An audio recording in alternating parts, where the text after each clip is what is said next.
Meus amigos, sejam todos muito bem-vindos ao nosso canal de Estudos Espíritas, rogando a Deus que enche o nosso dia de muita alegria, de muita harmonia em nossos lares e de muita paz também. Hoje nós faremos o nosso quarto estudo de perguntas e respostas, né? Já tem um tempo que nós não fazíamos essa modalidade de estudo e hoje então eu selecionei algumas perguntas que chegaram aqui ao nosso canal e hoje essas pessoas que indagaram, não é, vão ter a oportunidade, como todos que aqui estão estudando no nosso canal, vão ter a oportunidade de ver como pensa a doutrina espírita a respeito dessas questões que nos chegaram. Então vamos lá para a primeira indagação, não é? A pessoa diz assim: pais e filhos muito parecidos em gostos, atitudes, valores. De onde vem essa semelhança? Os pais transmitem aos filhos essa semelhança moral?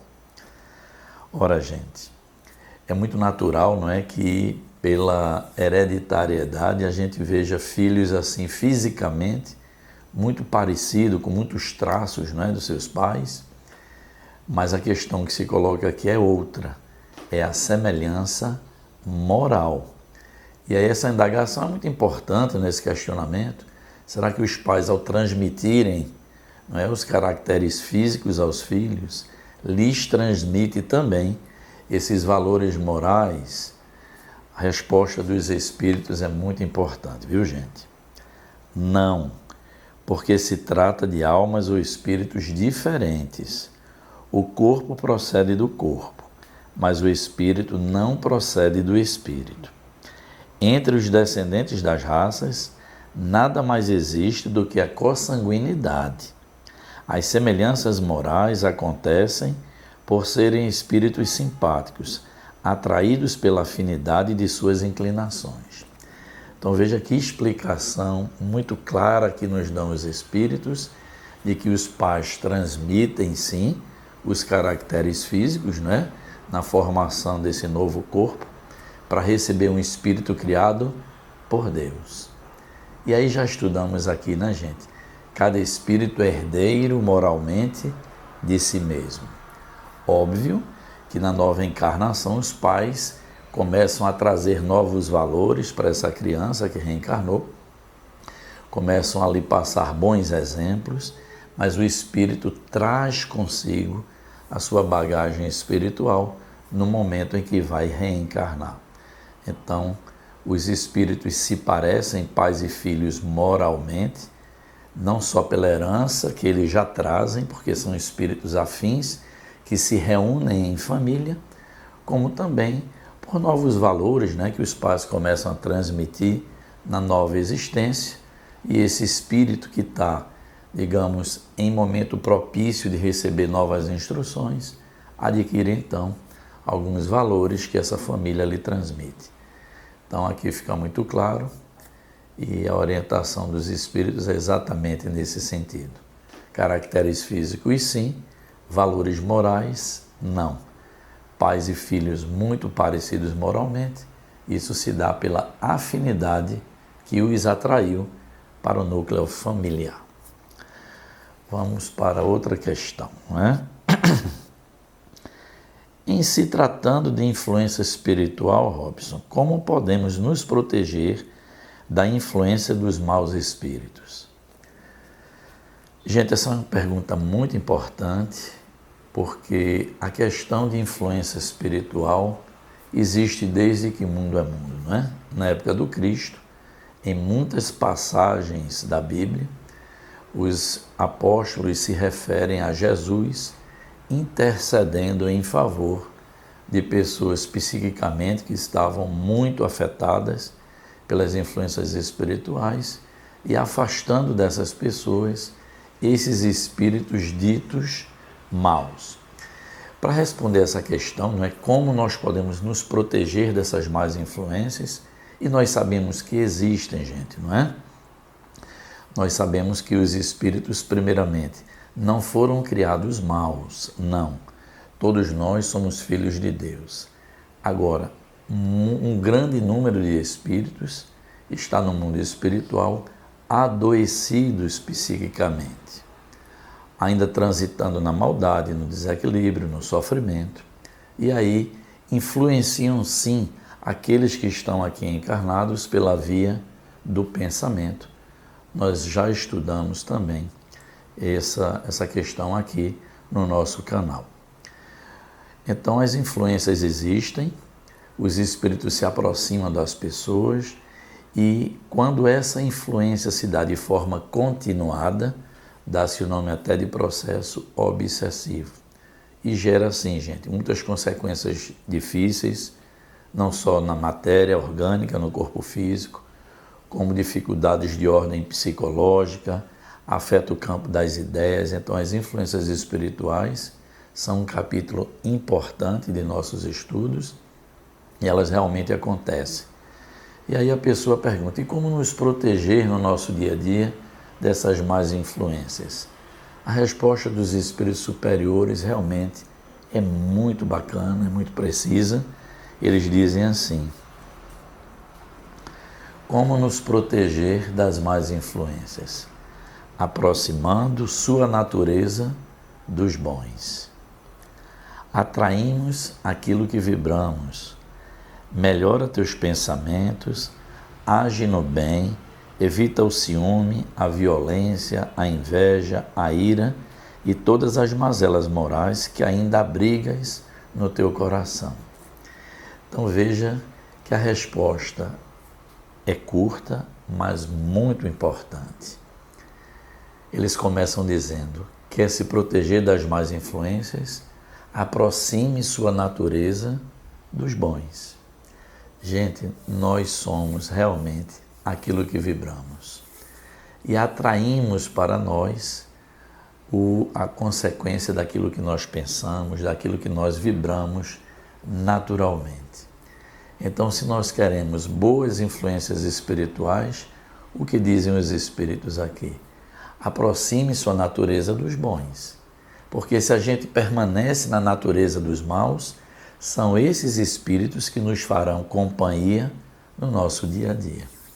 E aí muitas vezes as pessoas chegam na casa espírita sofrendo essas influências espirituais e muitas vezes ou não compreendem ou não aceitam que precisam modificar seus pensamentos, sua conduta, sua forma de agir para poder sair da sintonia do sofrimento, do desequilíbrio desses espíritos chamados obsessores, que não foram criados maus, mas temporariamente se encontram enfermiços da alma, enfermiços do psiquismo, abrigando dentro de si a vingança, muitas vezes a maldade, se aproximam dos encarnados e lhes transmitem essas impressões doentias que causam os prejuízos que nós falamos agora há pouco. Então é isso, gente. Modifique a sua casa mental, melhore suas atitudes, faça escolhas na vida de ordem mais nobre e, saindo da sintonia, estarão então se protegendo das influências espirituais de caráter negativo. Vamos lá, não é?